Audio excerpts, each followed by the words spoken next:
Welcome to the Jamaica Selectboard meeting. Recording in progress. For Monday, June 24th. It's our regular meeting. So are there any late additions to the agenda?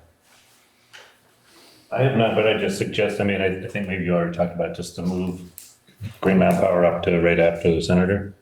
Just Do that. for courtesy to. Okay. I won't object. Okay. No, I might, sounds like a good idea. Hearing none, how about we approve the minutes from the June 10th regular meeting of the Select Board? I make a motion that we approve the minutes from the June 10th regular meeting. Second, Second. Oh, good. any discussion about them? All those in favor of approving the June 10th meetings, minutes? Say aye. Aye. I abstain, I wasn't here. It's up to you. Okay. Any opposed? Any abstention? Kate abstains. All right. So we have our senator here, Senator Nadir Hashim. Got it right. Thank you for coming, and that's the all. floor is yours. Great, thank you for having me. Like you mentioned, I'm Nadir Hashim. I live over in Dummerston. Just finished serving my first term as one of the senators for Windham County, and during this off session, I'm trying to make the time to get out to every single town in Windham County and talk to the select boards and just talk to folks who live in town. And one of the reasons I specifically wanted to make sure I come here, one of my priorities is learning more about how some of the smaller towns are responding to and just dealing with flooding and disaster mitigation and climate resiliency and so on. And I was looking through the minutes of your past couple of meetings, and I've seen the sort of back and forth that's happening with FEMA. And I also know that when it comes to federal law, obviously there's nothing really that I can do there. But I do want to see if there's anything that I can do on the state level when it comes to how some of our smaller towns are. Whether our smaller towns have the resources and the capacity to deal with some of the, the flooding and the disasters that we're dealing with. And so, in this last biennium, I served on the Judiciary Committee and the Education Committee. So, those two areas don't really cover disaster relief and mitigation. But, I did print out some summaries of some bills that we passed related to flood relief. So I'm happy to leave a copy of those with you folks. But yeah, just wanted to kind of have it as an open dialogue to see, if there's anything that, right off the bat that you want to let me know as your senator, coming up, and hopefully I'll return to Montpelier this upcoming session. And, if there's anything that you want to share with me, over the summer, going into the next session, that would be fantastic. For example, last year I was able to make it out to Townsend. They shared some ideas about traffic enforcement. I was able to get the bill moving with a few other senators and, for traffic cameras, and, that bill is law now. And so, I often say that some of the best ideas come from folks who I talk to, and just wanted to open it up to you folks, if there's anything. Thank you. I think we have a couple of, you guys want to talk about FEMA at all, or relay any challenges or concerns you might have for the senator, or either Mike or anyone? In general, it's always a challenge. As These two have been. It's a lot of rigmarole to kind of jump through. I don't have anything real specific to bring up. We're working through two disasters, as you know, and we're still trying to recoup some funding from a 2021 disaster. So that's been probably maybe not the most frustrating, but it just seems maybe because of the longevity of it all, it has more frustration to it from that nature. But I think we're working through it. Mike's our town administrator and been kind of the point person on a lot of the FEMA projects. So there's a lot of balls in the air. And actually, regarding the money piece, actually, there's are you folks aware of Act 143 regarding the grants through DPS and the Department of Environmental Conservation? I don't think so. Okay, all right. So I have a summary. I can leave that with you. There are grants available for disaster relief that, I don't want to give you wrong information, but I believe they match whatever FEMA is supposed to be giving you as well. Don't 100% quote me on that, but I'm quite sure that's how it is. I do have the summary here. I can leave that with you. And so, yeah, just want to make sure that you're aware of those grant opportunities. And, we're just trying to make sure that towns are going to have access to these funds, because I know that, some of the smaller towns, just don't have the same capacity and bandwidth, as a place like Brattleboro or Bellas Falls to stay on top of, every single grant that's available and out there. So, just want to make sure that that's out there so that you're aware of it. All right. Thank you. Anything, Mike? Well, I think the thing we've been dealing with, from the town's perspective, is a lot of the water that's coming in here is coming from the neighboring communities. And we have no ability to control that water. So what can the state do to kind of help address these downstream communities from these areas that are particularly along the Green Mountain Range? Where we're just getting overwhelmed by these floodwaters to the point of economic instability right now. And we're really hurting financially. And we're waiting for potentially another storm coming too. So we're trying to get the debris out of the channel right now to alleviate that potential. Yeah. Or at least mitigate it. Yeah, that's, so that was, the issue that you're bringing up is one that was brought up a few times. And there is Act 121 that we passed, which is supposed to, it puts more responsibility on the state for, I guess, regulating, you could say, where towns can build along river corridors and making sure that, basically what you're describing, so that, towns that are upstream from you are, have less of an opportunity to build in places that the state is identifying as, wetlands, or in places that are, vulnerable to flooding, and then causing more problems for folks downstream. And that's actually also one of the summaries that I can leave with you in it. It's, it's not going to undo the damage that's already been done, but, it's the unfortunate truth, in my opinion, is that, the flooding is going to happen again in the future. It's, climate change is real, and, there's going to be worse and worse storms. And so planning for the future, I think, is critical. And so for that particular issue regarding, flooding or damage that's caused from upstream, to a certain extent was addressed in Act 121. So, I'll make sure to leave that up with you. Thank you, sir. Anything else along those lines? I guess, you kind of picked up a little bit of the conversation before the meeting here about the current education situation that we're in here with our local school. And basically more or less boiling it down to just being a pre-K school at this point, for multiple reasons. It's a big thing. And sure, education is a big thing throughout the state, and just the funding and whatnot. So, did I understand right? You are involved on the education committee, Yes. or maybe just speak briefly. Maybe it digs into something a little bit more, but just in general, what you guys are thinking about, and what might be moving forward with next year. Yeah, absolutely. I'll first preface by saying, when I went into the legislature, my thought was that judiciary, that's the committee that deals with, drugs, crime, and, a lot of controversial stuff. And I thought judiciary committee was going to be the very stressful committee, and education was going to be the, happy-go-lucky committee, because we're dealing with schools and kids, and everyone loves that. It was actually switched. Judiciary was laid back, despite the subject matter, and education was actually probably the most stressful committee I've ever been on. But to get to your question, when it comes to,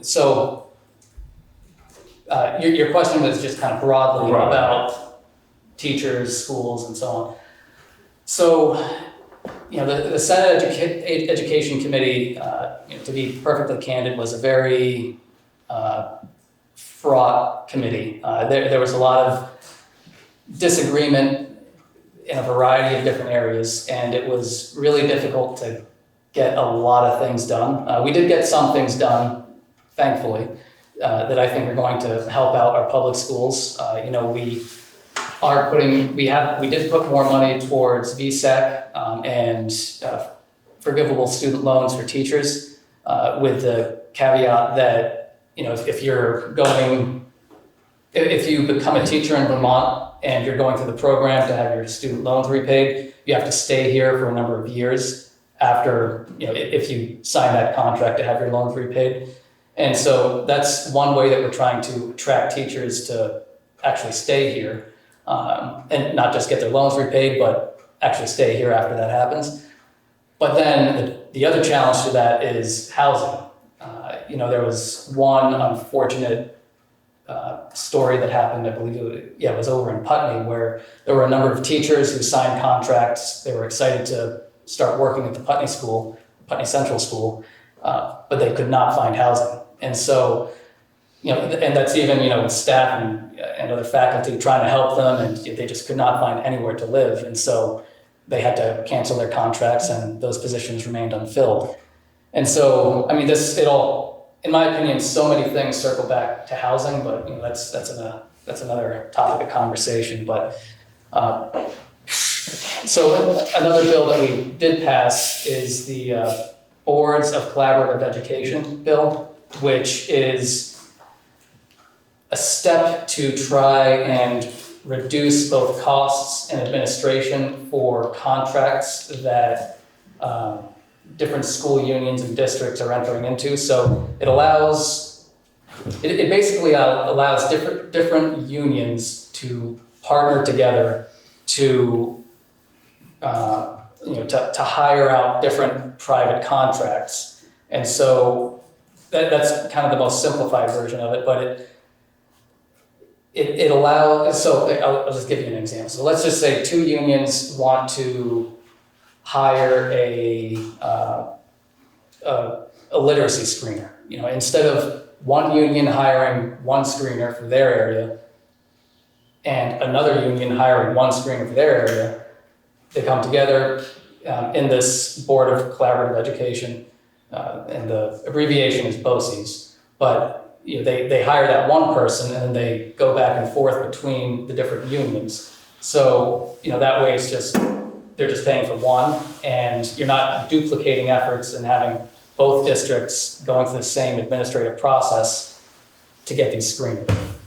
So that was another bill that we passed, and I'll just say that generally, I'm hoping to return to the Education Committee despite the challenges, but I learned a whole lot over the last 2 years about education, and so I don't want to take that knowledge and not return to the Education Committee.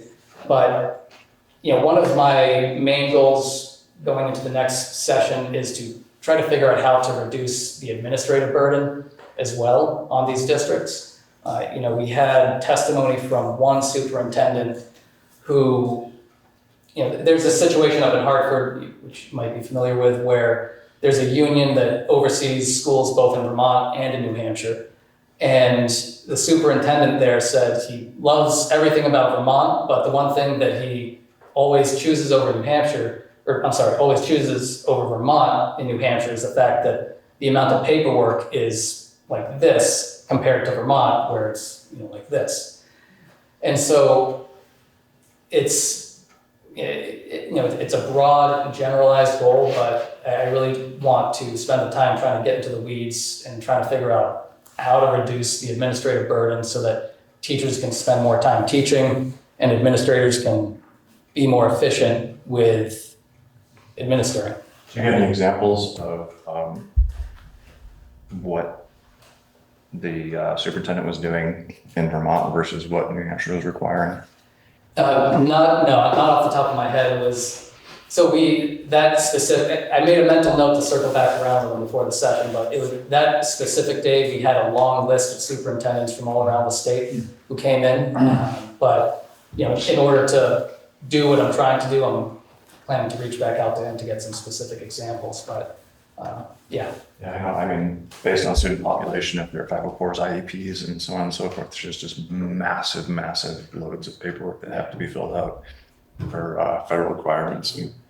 And it is very daunting. yeah, unfortunately, nothing I can do about federal requirements, but I know on the state level, I think there could definitely be room for improvement with some of the things that we're doing. What about this tax increase? When is that implemented, or has it been already for? Yeah, so it hasn't been implemented. That'll be for the following fiscal year. That one is, that's, I said a year ago to my friends and colleagues that the tax situation is one of the things that keeps me up at night. And it's,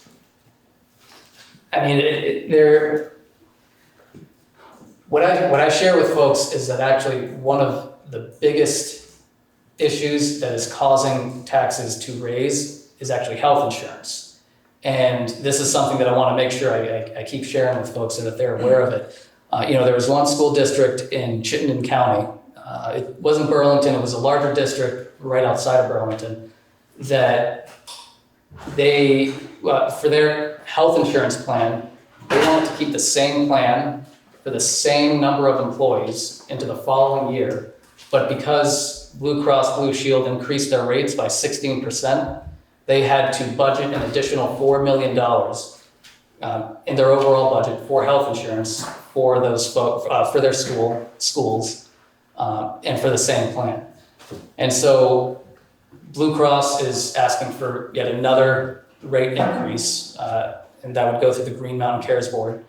And that, in my opinion, is one of the things that we need to be doing a better job on in terms of regulating and because the mission of the board, the Green Mountain Cares Board, is to keep health insurance and healthcare affordable for Vermonters. And that's kind of trailing off into a somewhat different conversation, but I'm just trying to illustrate that there's a pretty big connection between the rising cost of health insurance and rising taxes as well. Your original question was, are the taxes implemented now or later? But I did just want to share that information about health insurance as well. I know it's a huge topic, and we could probably talk about that some more. I'm not saying we shouldn't. Does anyone else have anything to ask about that? Kate's an educator, retired educator. So we've all, the state of Vermont has an interest in this, I'm sure, but we're concerned about our school. And just one other thing, while we have you here, me as a citizen, and some people have asked me about the fuel tax, the heating oil tax. Is that for real in 2026? And how much is it? And is it going to be going up to meet this goal of going to heat pumps? Is that the idea? So that one, so I know which bill you're talking about. So when that originally came out, it was going to be implemented a lot sooner. My opinion that I think was shared with the majority of senators was to kind of pump the brakes a little bit. And so it kind of got turned into this two-phase situation where the first part of the bill that's happening now are these 5 different studies and the creation of the rules for the Affordable Heat Act. And then this upcoming session, there'll be a second vote after these studies come out. And this second vote will be, to say yes or no to whether or not the Affordable Heat Act is implemented. And I felt that it made sense that, if we're going to make any sort of big change like that, we should have the studies in place first so that we can actually make a decision with good information, because, us legislators individually, we're not doing that in-depth research. We're researching things, but not to the same extent that a professional, economist, is looking at it. And so, these studies are going to come back, they're going to look at things like the cost for Vermonters, the effect that it would have on the businesses, the effect it would have on the grid, and then the decision will be made based on, well, for me, I'll be basing my decision on what those studies say. And so then, we'll be voting a second time as to whether or not to agree to move forward with them. It's a little alarming for me that, this 60% of Vermonters, it's probably more than that, are using some kind of petroleum to heat their homes. And, are you taking into consideration people on fixed incomes are aging, our median age? And then, is there a 3-person committee already formed from the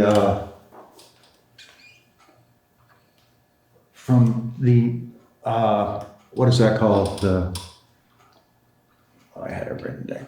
The Committee on our Environmental Conservation, or is there a 3-person committee that was appointed for X amount of dollars to do one of these studies?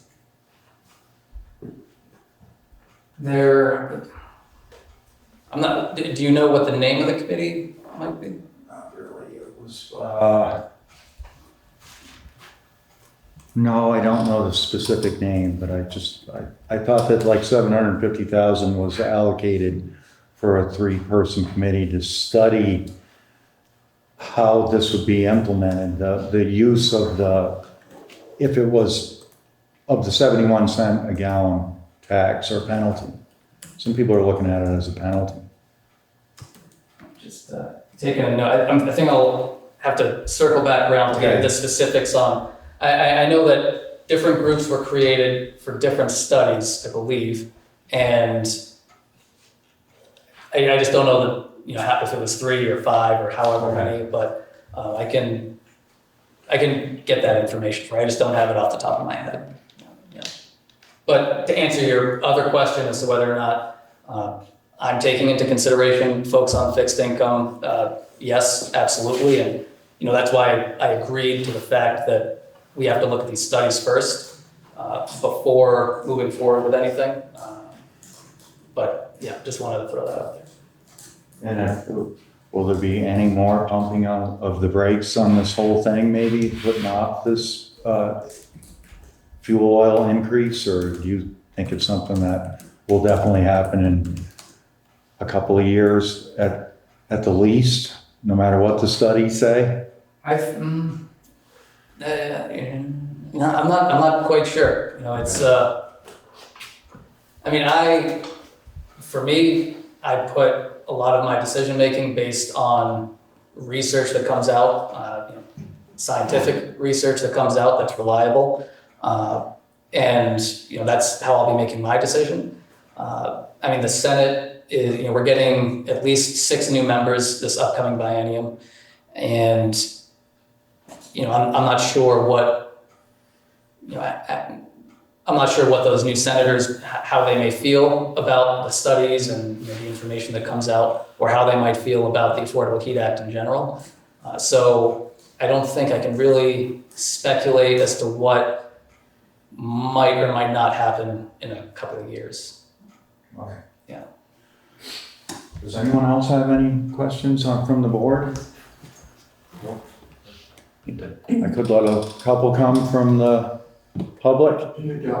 Paul, you said it, not me. On that topic, is there a level of sensitivity within the Senate that reflects those of us in the field who believe that that tax is a punishment, let's just call it a stick instead of a carrot, for those of us who are still driving gas vehicles? Wintertime in Vermont, into the mountains, mitigates against electric for a lot of reasons I won't bore you with. But the idea that somebody in Montpelier or Burlington is going to sit there and say, well, we're going to put a gas tax on these people that is so onerous that we're going to force them to do it our way. My question to you is there sufficient representation of that mindset to mitigate some of the enthusiasm for the people who were trying to push that little tax. I think there is, in the Senate, there was an analogy that was made by a colleague of mine that might mess it up, but the analogy was that the Senate is where the hot tea from the House goes to cool off. And my simple answer to your question is yes, I think that there is. We hear that, as you were aware, as it was where we hear all the noise, and we hear all the stuff, we don't hear what's actually going on. Yeah. What filters, while you're cooling down hot tea, what filters out to us is the bubbles from the hot tea. Not the ice cubes you guys may have put in to cool it down. Yeah. And so those of us who are out here merely paying taxes and occasionally voting are thinking, what the hell's going on up there? Yeah. I actually saw that quite a bit with the property tax conversation, and there was so much information that left out a lot of important pieces when it went out to folks. But I mean, where was I going with this? Yeah. So when it comes to your question about the fuel tax, the Affordable Heat Act, it's less, from the conversations I've had with other senators who are very enthusiastic about it, it's less so about trying to force people to do a certain thing, but more so trying to stabilize the cost of energy in general, because fuel is a lot more volatile. The cost of fuel is a lot more volatile. And that is one of the things that, we're hoping to avoid, is that volatility. But, to your point about, the electric cars, I agree with you. I mean, I would love to drive an electric car, but, I drive a Toyota Tacoma because I live at the bottom of a hill that feels like a 45-degree angle sometimes, especially in the winter. And so it's, for some places in Vermont, it's, an electric vehicle doesn't work. And there are also, certain parts of the season where a mini split doesn't work. And so, those are my thoughts. Thanks. Thank you. Anyone else? We appreciate you. Yes? Have you been involved in affordable housing talks in the state and affordable housing in Southern Vermont? Yes, it's a very big question. We did pass a lot of housing bills, both last year and in this last biennium. Not trying to pass it to my colleague who's not here, but Senator Harrison, she's on the Economic Development Committee, and a lot of her work is heavily focused on housing. And this is why I say we make a good pair, because when it comes to housing, I lean on her for information and knowledge. But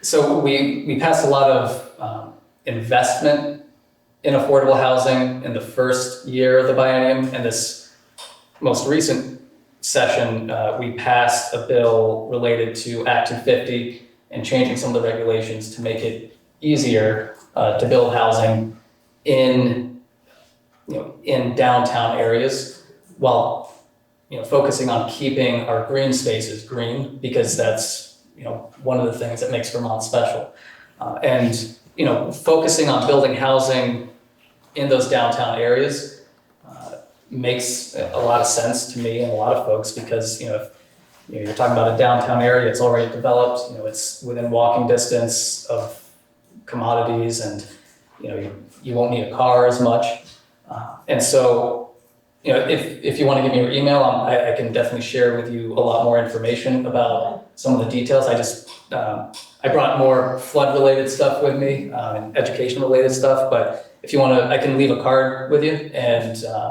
we can follow up if you'd like, and I can get you some more details. Yeah. Sounds good. Yeah. Thank you. So we would appreciate your contact information. Yeah. Maybe Sarah and Jessica already have it, but I certainly would be, like to ask some more questions about a couple of things we were talking about tonight, and we have another person here that wants to talk about a different kind of energy, I think. So if there's any other questions for our senator, I'd like to thank you for coming down and, Thank you. Yeah, thank you. I'm actually curious what GMP has to say too. so Okay. I'll stick around, but I'll speak out after you GMP. can stay all night if you want. Most people Thanks can't for wait. having me. Can't wait to get out of here usually, but anyway, next on our agenda, I'm going to go to the topics related, number 6, the topics related to Green Mountain Power, and Great, take it away. thank you so much. Tim Jones, Green Mountain Power, Program Manager in our T&D program, which is transmission and distribution. Thanks to Sarah for scheduling me to appear tonight. What I'm here to present tonight, again, just sort of excellent dovetail with the Senator's remarks on climate resiliency. So in the last couple of years, Green Mountain Power has been on a very steady campaign of rebuilding, storm hardening, bringing greater climate resiliency to our infrastructure with a specific focus down here in the southern part of the state. We've been very active along Route 30 in Townsend, right now also along Route 100 in Jamaica. We're also in the process of rebuilding our line that goes between the Scott Covered Bridge across Townsend, Mooresboro, and all the way to East Dover. So those are some local projects here. By example, the sort of the novel aspect of our rebuild in the Townsend, Mooresboro, Dover area is the implementation of our highest order storm hardening resiliency technology, which is cable and conduit, which is a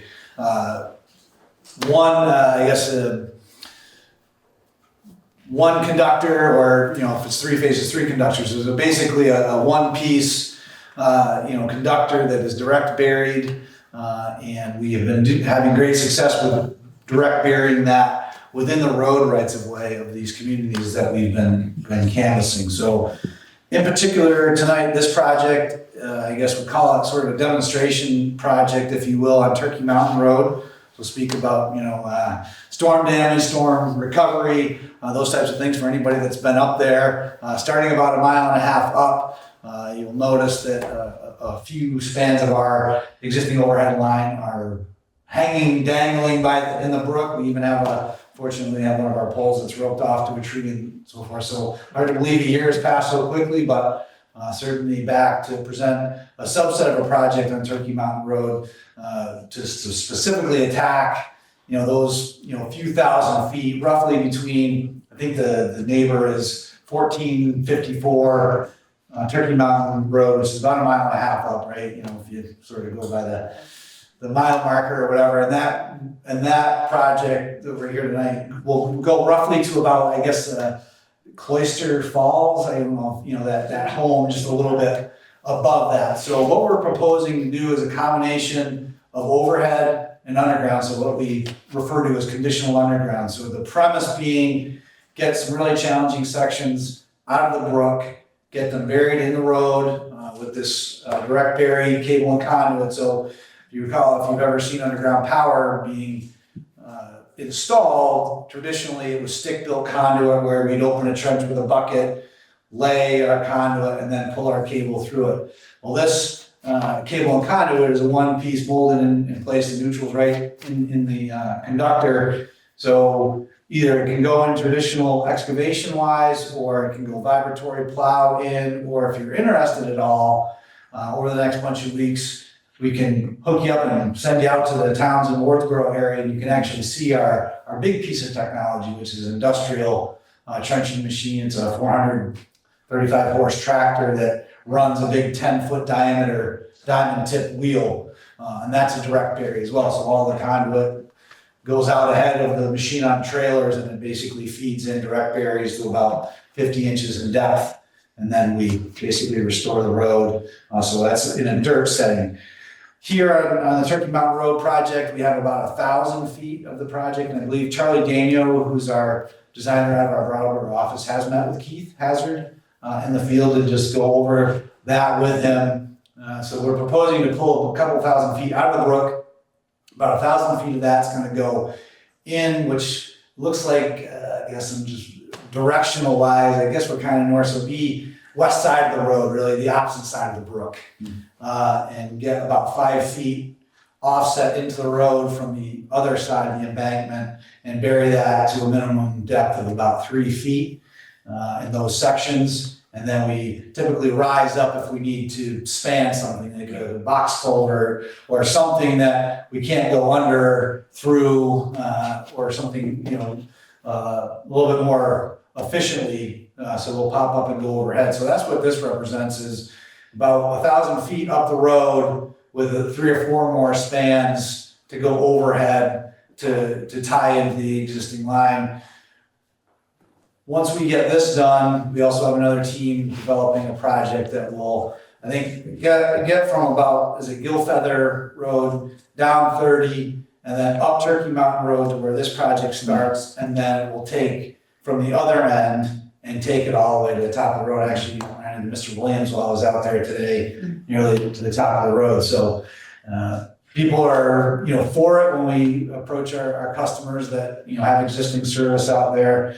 So the main goal really is, again, get that express line rebuilt up the road and intercept everybody's services along the way. And that will get, a number of spans out of the brook, get those poles out of the brook, and be a marked improvement on what goes on Turkey Mountain Road. And then there'll be another project, probably later this year, maybe next, that will sort of tie into that and get that whole road rebuilt. Our goal will be tonight is to get sign off on being able to do this demonstration project, proof of concept, if you will. And then when the bigger project is ready, then it's just sort of a notification to the town, hey, we're ready, we're entitled. So most of what customers would see now, if this is built in the road, is maybe we would approach them for a termination cabinet on their property. But certainly the goal is where it's in the road, poles and wires out of the woods. And as you all know from driving up there, how high above the road our line is in the right of way, which is extremely problematic to get to and get your power back on in an expeditious manner. So anyway, that's a picture of our storm hardening resiliency campaign that we're doing. This is a single phase project. If you were to go out into the Wardsboro area, you'd see a little bit more of an industrial look, 3-phase, a little bit more robust power running out that way, but that's sort of what the general ask is. I just would like to say, I live on Turkey Mountain Road, and I don't know, maybe 5 years ago, there was an unnamed storm in October that I took a walk up to Cloister Falls, and there were 66 either full trees or huge portions of trees that were down all across the road and next to the road. And so you picked a good spot to start it. Well, it's a good point too, because, as it exists out there today, obviously the brook has done quite a bit of washing away of our infrastructure, but the plant is old, the poles are, probably 40 plus, copper wire, everything, that's sort of end of life. And so those areas where we will still be overhead then becomes also storm hardened, the best storm hardening we can put in terms of one-on, overhead spacer cable, which can take, more significant tree strikes. It's also got a steel messenger that goes over the top of it. Again, trying to get it up, it's taller poles, almost trying to close the physics a little bit, get up higher. And so when trees do make contact, they'll either hold it up or they have a better possibility of shedding the trees or getting the trees off there without just coming down and just taking everything with it in its path. What's your time frame on this? I mean, I know also, I haven't spoken to Keith specifically about it. He might know the answer, but I know Turkey Mountain Road just being dead end road is obviously in a tight section. You're gonna be restricting access and things like that. Just so we can let people know, like you said. Sure. And that's CBD. We'd like to get it done before the end of the summer, ideally. And in terms of traffic control and those types of notifications to the town, our MO is to work in close contact with the road department. get all of our sign packages out in advance to let people know, canvass all of our customers on the road. Hey, we're gonna be doing this project, this many days, this is what you can expect. In this area, there's, like you said, it's fairly narrow. Partial road closures won't be really possible, but in terms of how expeditiously we can do it. So we say, we're gonna do it on these days, let the customers know, after this hour, the road's gonna be closed, so wait till people go out to work. And just basically work with our customers in those areas to, find a time that's mutually agreeable to get in there.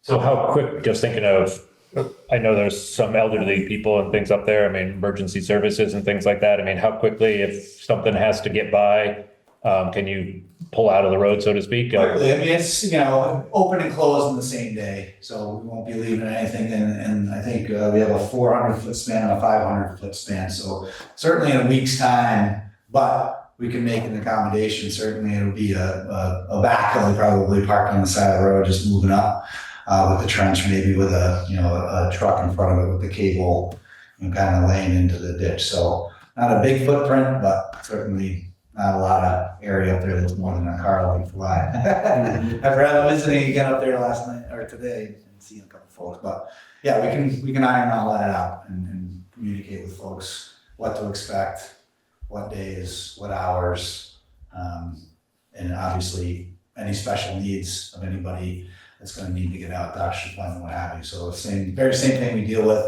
out on the PH4A as we're talking about on the state forest area. So. Will you need assistance with traffic control, or is that something you? No, usually we supply our own traffic control. And I think one of the other questions that comes up is, what about all the culverts we cross? And I actually noticed a couple of new sticks of culverts laying on the side of the road up there. So what we've been doing in some of the other towns is when we encounter a culvert, if we can possibly pass through it and band it, because we're really, at the tail end, maybe of the upstream side of the culvert. If it's a new culvert that the town's replaced, or if it's one of the older corrugated metal culverts that the town maybe had on its agenda to replace, if you gave us the materials, we can do the labor of installing. So that's sort of the barter we've been working out with the towns, is doing the labor piece of it, and the town supplying just the culvert material, assuming you have a stockpile. Just roads not gotten too good. Due to the recent storm, most of those culverts are new. So if we can do it without damaging it, we can. I know a lot of the things are shallow and so forth. So that'd be one of the things that we would have to walk through the keys and just go through and just do a quick inventory and decide how we're going to pass through those areas. So I guess that maybe this could be offline too, that we have this conversation. I know you've been talking to Keith. Just, how do we go about pulling the trigger? You said as soon as possible. I mean, what are the steps? Sure. If you were to give us permission tonight, we would probably, let's just say if you gave us permission tonight, that would set in motion a 2-week notice period to all the customers up there. We'd do construction letters and let everybody know what's going on. And in that interim period, do a one final walkthrough with the roads department. And of course, anybody on the board that was interested to see what we were doing out there.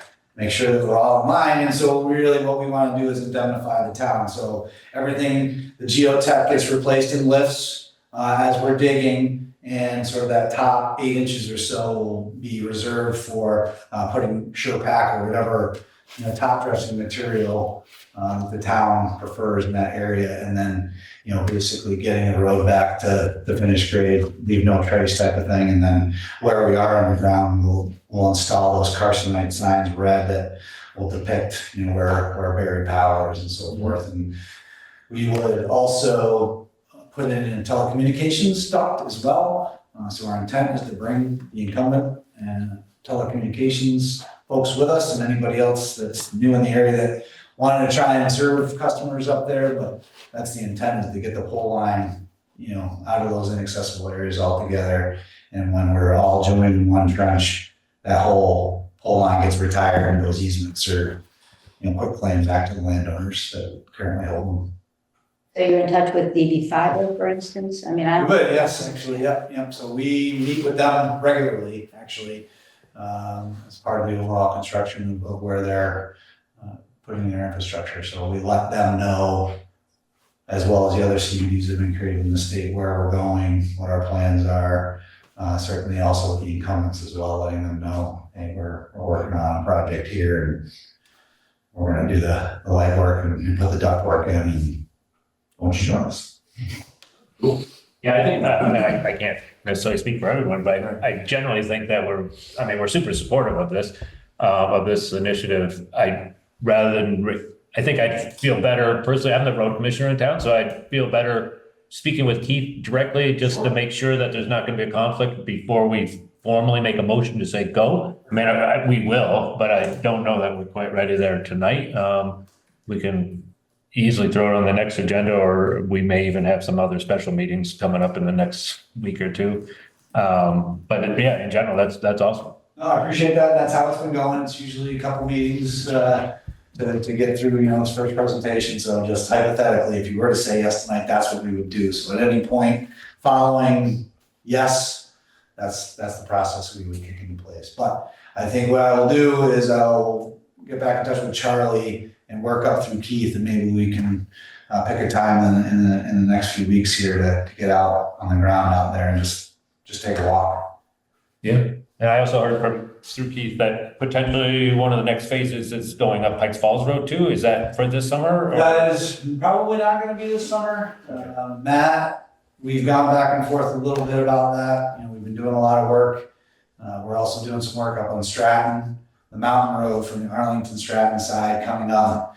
But Pike Falls miraculously stood the test of last year's weather. It's still there. We had talked a little bit about trying to bury there as well. There's quite a bit of ledge from what we understand and what we've observed up there, but that line is slated to at least be rebuilt overhead in place. Again, to improve, age of plant, ability to withstand, tree strikes and get some in the ground where it's feasible. Some of that, you talked about the sonar or some company you were contracted with. Oh yeah, some ground penetrating radar and so forth that, I think we can tell, there's quite a few rock outcroppings out there. And one of the reasons we're adamant about being in the road is we can pretty much guarantee there's a pretty decent road prism there, at least on some of the major back roads. Maybe the ledge is right there, but there's a few feet of purchase typically as we get into these roads. So our big machine goes down 50 inches, so maybe a little bit prone to getting it there, but for a single phase application, minimum of 3 feet is what we're going for. So we can kind of gauge that in terms of what we would need to do. This big machine does cut ledge, but some of the smaller machines that we've looked at, either vibratory plow or some variation on a ditch witch, maybe a little less powerful against the bedrock. But anyway, something to be truthed out in the field. Just, I know we're not going to, but if we did say yes tonight, would you guys be right down there or? We could get down there pretty No, I'm not saying that. I would just. This summer though, gosh, 4th of July is right around the corner. I know. And I can't, right off the top of my head, knowing their schedule right now, I can't foresee any conflicts, but I just would feel better knowing 100%. Yeah. For the residents. We need a little runway to get in touch with all our customers again as well. So I would say, getting into that before the summer's up. Yeah. Is certainly realistic. Well, I think we can certainly go along with that. Yeah. All right. So great. So We'll work back through Keith and we'll get something on the books to get out in the field here in the next couple of weeks and in advance of the next meeting or whatever. And when is, I guess July comes, maybe the second? We're second and fourth. Yeah. The 8th of July is the next one. Okay. If that doesn't accommodate everybody, I know the holiday's coming up, but we'll certainly get back here, at least by the second meeting in July. So we'll see what our schedules allow here and get out there. Jessica, that makes sense with you? Not to put you on the spot. Sounds good. Yeah, Yeah. sorry, I was on mute. I didn't know what That kind of sounds good. preliminary conversations you may have already had about moving more quickly, but I think we'll just circle back to Keith and we'll get it going. Thank you so much. Thank you. Thank you. Exciting. Fewer outages. All right, let's see, we'll go back to number 4. Let's see, start with a FEMA general update. Who would like to do that? Well, I can start with the Mountain Brook plan. We did meet with our river engineer, and Mark Pickering with V-Trans was out there as well last Thursday. They did have several amendments to our scope that will probably delay it at least till next Monday, if not maybe a week after, depending on when we get the information back from the river engineer. But there were things like discussed about centralizing the rock crushing over at the Jamaica Volunteer Fire Department behind the building. They also see an area through the woods that would be logical for creating a ramp to bring in the rock truck in and out to do the crushing. They're going to route the trucks now, as opposed to going over Water Street and Route 30, they're going to take the rock being crushed on Water Street via Depot Street over the bridge and then hitting 30 through the village. The state views that as safer for traffic control and mobility of the trucks and sight distance. Let's see. They want to crush the rock now to a 1.25 inch diameter, not 1.5 inches, because that little subtle difference apparently can create a lot of problems with the road surface and tires being popped potentially. They are going to mix this 1.5 inch stone being crushed with some of the sediment gravel that is coming out of the stream at the same time. Because it's difficult to determine the exact amount of 15,000 cubic yards in these two areas, it was decided to cap the amount removed at 15,000 cubic yards. The plan would be to remove 7,500 cubic yards up by the Volunteer Fire Department. The other 7,500 would be down by Depot Street. And the limitations are the rock crushing machines apparently can only crush rocks 24 inches in diameter or smaller. We have a lot of rocks in the river channel, quite a bit larger than that. And there was a discussion on what to do with those rocks. Right now, what they want to do is to achieve this 15,000 cubic yard goal. They're going to crush those rocks in each channel that would hopefully get to the $7,500 amount. But for those rocks that don't reach it, they're going to have to jackhammer those larger rocks to get down to a crushable size to be brought to the crushing machine. We're hoping there's enough rock in the channel that doesn't have to be jackhammered, and that remaining rock can be pulled to the sides and creating a center channel. That's the challenge, because there's so much debris in there, they may not be able to bring a lot of it out, but the thought is to create a center channel and kind of create a bench on both sides of that channel to kind of act as a small floodplain. We are coordinating with our river engineer this week and trying to get some clarification. If we don't bring it back next Monday as a select board meeting agenda item, it would likely be a special call meeting shortly thereafter. But we're trying to get this done and get the contractors lined up as soon as we can.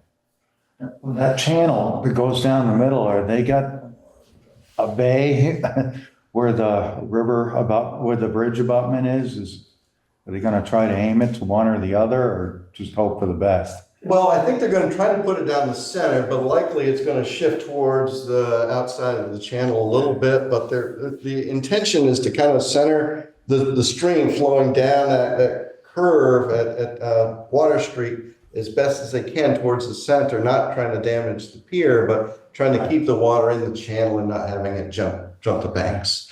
It's not an easy fix. They are proposing ramps in both areas. They're using what's called a rock truck. They're going to be dumping the rock from the channel into this truck, and that truck will be hauling up the slope to actually be crushed. It's quite a lot to ask. What's the ramp?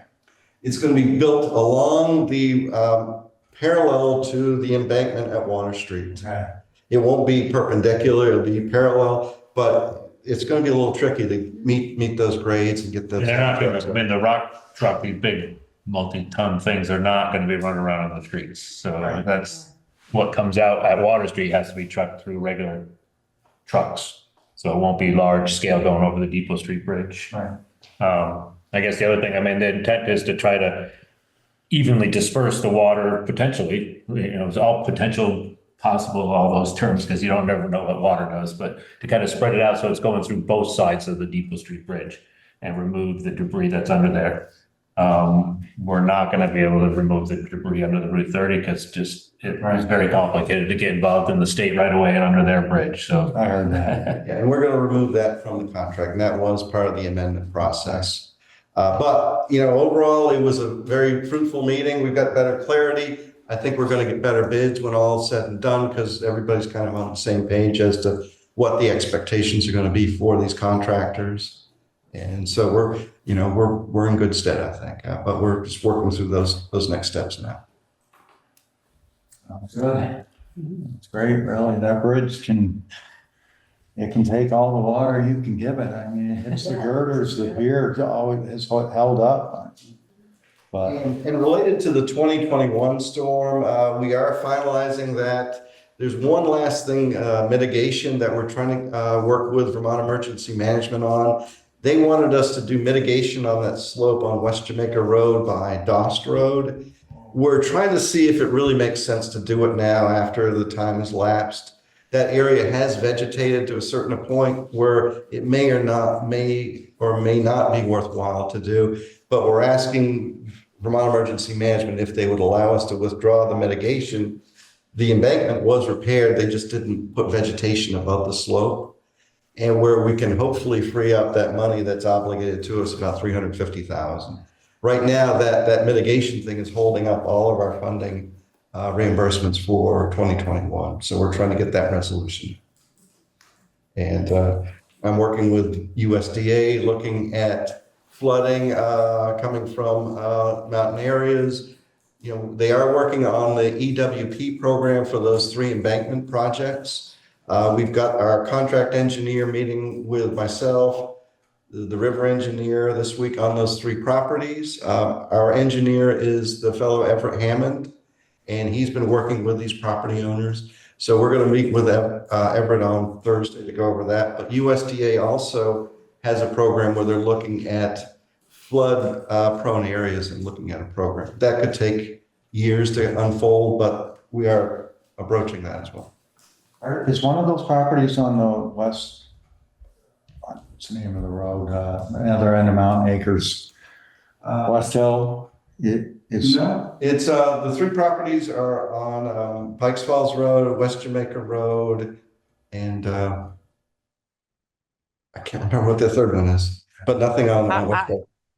Andy, were you asking whether Diana DeMarsico's house on, right, West Hill North or South? South. Yeah, no, she's not, correct? Mike? No, she's not. We're looking at possibly removing ledge there as a potential project. All right, anything else go along with that? no, just a lot of other meetings, just everything's moving along, slowly checking them off. And then the funding, the senator was talking about, of course, you'll look into that to see if any of that could be Absolutely. Yes. rerouted to, or that sounded good. Yeah, I'm not familiar with what the I senator's wasn't either. talking about. but, I don't know. That wasn't I'll familiar find that to one. me Me either. either. I should talk to this fellow a little more.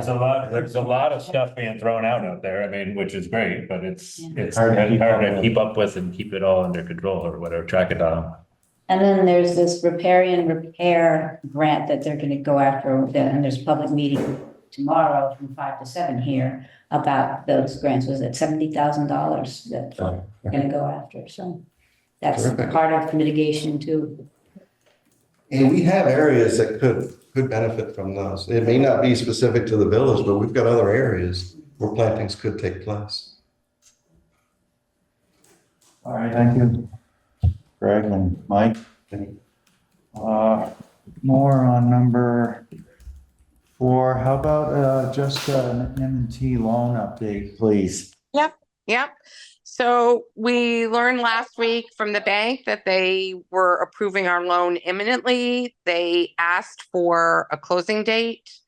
So I proposed Thursday of this week. I'm waiting to hear back. I've just reminded Michael Kegler, who's our banker, to let us know if Thursday works. So just to the members of the board, please look out. I may ask for an emergency meeting on Thursday.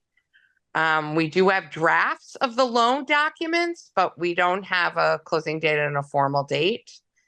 And I'll also ask Sarah for an initial funding number.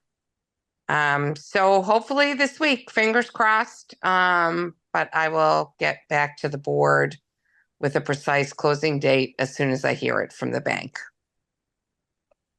All right, thank you. Yep. No other items on number 4. We're going to skip number 5. We did number 6. How about this, number 7, approval of new road off of Howe Farm Road to be named Good Morning Lane. So Karen is there, right? So Karen can walk us through the genesis of this. Is that okay, Karen? Yes, that's fine. Okay. With 911, if you have more than 2 or 3 911 addresses on a driveway, it should become a road. This is where Dominic Mangano is, and I believe there are 6 on that little driveway that he has. Which one is that? I drove up there today. and I How hadn't- far, it's the first, their No. first driveway there. Oh, the first, okay. So the property owner suggested Good Morning Lane. It doesn't seem to be in conflict with any other road that we have. It's a nice little name, so I think it's fine. And with 911, they seem to be fine with it also. So it's just getting approval from the select board. And to just clarify, it would remain a private road. It's Yes, not it is a going- private road, yes. Who supplies the sign for that? The private road people? We do, We do? we do. Okay. And it says private road. Sounds good to me. I don't. Speaking of 911, do we have a 911 person?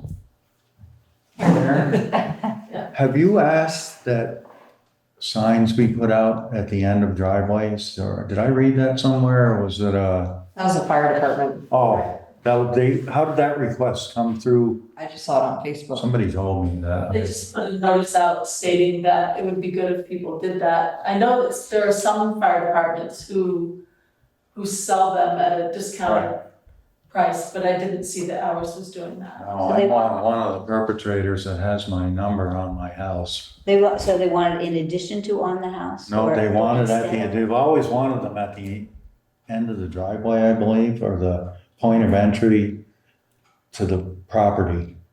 Like my neighbor has his at the end of his driveway. Mhm. So. But if your house is right next to the road. I know, You they're know, a beautiful hand painted sign. But these are reflective, so you can see them at night, which is nice, and it makes sense. Yes. You got trouble, you want them to be able to find you, so if you don't have a number. But also the numbers correspond to the mileage, so, Okay, well, but still, yeah. so do we need to approve that? I think we I think want to- I'll make a motion to approve the naming of the new private road off of Howe Farm Road as Good Morning Lane. Second. Any more discussion on the new road named Good Morning Lane? Okay, now, all those in favor of that? Aye. Any Aye. opposed? Not opposed? All right, that passes. Oh, let's see.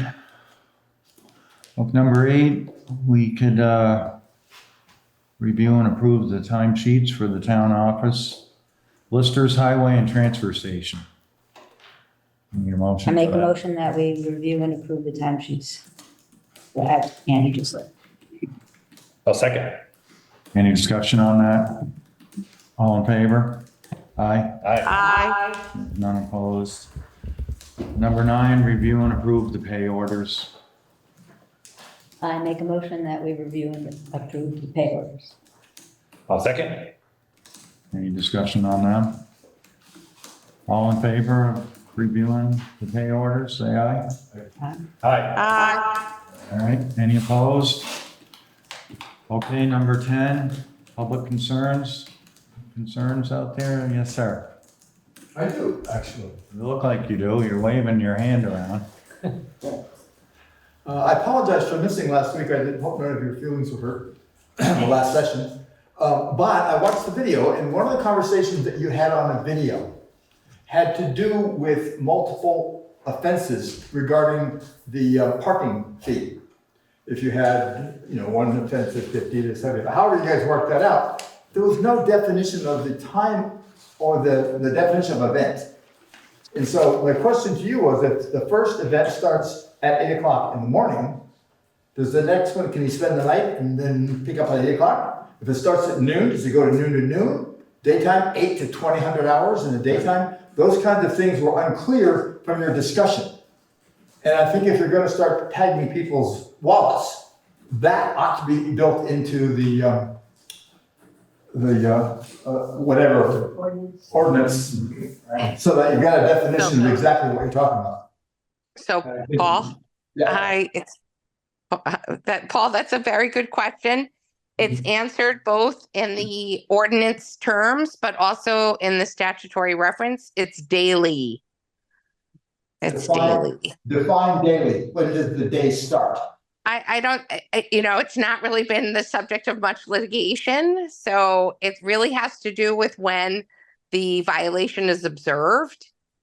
So if a ticket's going to have a date on it, so if the vehicle remains offending in the same manner the next day that the official is out writing tickets, they get the second violation is the next date of a ticket that's been issued. Now, I again, our hope and modest expectation is that we don't have to utilize these penalties, that it will hopefully be sufficient, that they are visible through signage, etc. But it's not been problematic for other towns to do a daily penalty. And that's what I would expect we would do. I mean, if someone were objecting, they could raise it in the process of objecting to a ticket, which they would do in the court in Newfane. And that's another process which is fairly detailed in its articulation in the statutes. Okay, and this may be on the next agenda in the next meeting, as we skipped continued traffic and parking ordinance enforcement, Yes. discussion and approvals. So Yes, I We'll apologize, take- everyone, for we'll not take being that. there. we'll take your comments into consideration when that discussion happens. I guess I'm just coming from the perspective of trying to avoid phrases. First of all, the more prepared you are for something, the less likely it is to happen. All right, So if you got a nice clear definition, you're less likely to have to go to Newfane to pay other lawyers to figure out what the definition is in a couple of years. Just a thought. Okay, helpful. thank you. Yes, Wanted to talk about the Rossonville Schoolhouse Committee. We had a meeting last month. We have scheduled meetings every month now. We have 4 new members that we would like the board to approve. Kara Parks, Wayne Parks, Kevin Polhemus, and Jim Harlow to be on the board. We came up with, it was in the minutes, president or chairperson, vice chairperson, secretary, treasurer. We're looking into fundraising and grants. One of our members, Jim Harlow, is a grant writer. We're looking at maybe putting in a ramp there to allow handicapped accessibility, and possibly looking into the water and septic that are there that were put on the town property. Looking at the chimney to repair the chimney, painting the outside, and working on more of a trail in the back, connecting some of the businesses there. So we are working on ideas, just letting the board know, and before we decide to put in a ramp or bathroom and water use certainly would be part of the discussion, but just letting you know what our thoughts are at this point. And the Rawson reunion will be April 10th up there. August 10th, thank you. So are they all Jamaica residents? No, they come from all over. Yes, okay. I was just curious. Any clue So- how many yet? Do we have to approve that There's committee? probably 50, 70. The members of the committee, or? I'm not or you honestly stand- sure. I don't or know you if it's stand a, alone? is it a town-appointed committee? It is. Okay, then you also need to take minutes and post your meeting warnings, just so you know, for open Yes, meeting law. and we have. That's why we try to not have appointed committees. Okay. No, just kidding. We sent Sarah the minutes. all her agendas. Right afterwards, we have agendas, and those are out. Just asking for the camera. Yes, Right, thank that's a you. good question. Good stuff. Do we need to make a motion that we accept those proposed members? That would be Okay. great.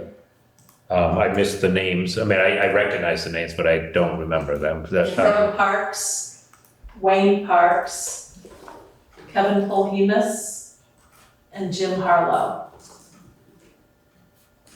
I'll make a motion that we accept those 4 new members to the existing Rawsonville School Committee. Any more discussion on that in the board?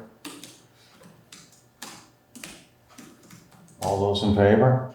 Aye. Aye. Any opposed? Doesn't sound it. Okay, thank you. So another little thing that we talked about was more identification for Rawsonville. And maybe putting some sort of signs up saying, welcome to Rawsonville, a hamlet of Jamaica, or something like that, to put a little more definition on Rawsonville, make it more of a little village, so people know where they are. Most people have no idea where that part of town is, and is it part of Jamaica or not? And those are known traffic calming item. I mean, They are. welcome to town is on the list of traffic calming. There's always traffic issues, speeding, those types of things, so Right. that would be welcome. I can offer up some property to put it on. Okay, good. Might be the only spot. Wrong side of the road, but anyways, no. Well, I also think it would be nice to put more signage as you're coming into the town of Jamaica, not just the village of Jamaica, but as soon as you leave West Townsend and you hit Jamaica on Route 30, welcome to Jamaica, a smaller sign or something as you're leaving Wardsboro, as you're coming from Londonderry and from Winhall. It might be nice to define Jamaica a little bit more. Does the state, like Londonderry and Jamaica, you know where that sign is? Is it one by the substation? Mhm. Do they do that in every town, or what's the? I think so. Yeah, they use Yeah, the that road is the signs. state Is sign. there one there? There is one there. Yeah, Down here? Oh, Yeah. down here, I don't know. I know there's I one think up in so. Rawson. I don't know, I only drive by it every day. Right. And they're in a lot of Watching the trouble, road. even if it's there, none of us have seen it. Well, I just, they're, or they're parallel to the road I believe there. there is one down there. I think there is as well. Yeah. well, did we get, speaking of signs, did we get our sign back? For down here? Not yet. Yes, Frank wrote to me because I was asking about the transfer station sign. He said they're gonna finish them both up and, you Oh, I know. was hoping I didn't drive by and not notice that. A week ago or And that was- so, he yeah. said they were almost ready. Okay. Well, anything else from the public? Yes, sir. Not as the public, but I want to thank the road crew. Last Thursday, both Keith and Tom came out really out of their work schedule to take out the big new dumpster we've got for the recycling area. It's a wonderful addition. It took longer than we anticipated, but we've got it.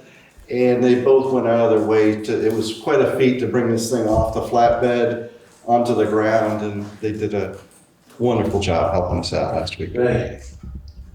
Is that a bigger than? And Ernie came in. Yes. And Ernie came in on two separate days to help out, so thanks to everybody that helped us.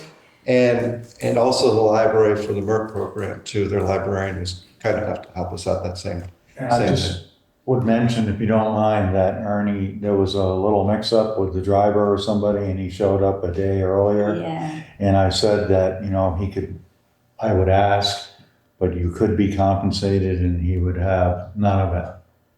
So he Yeah. went and did that on his own dime.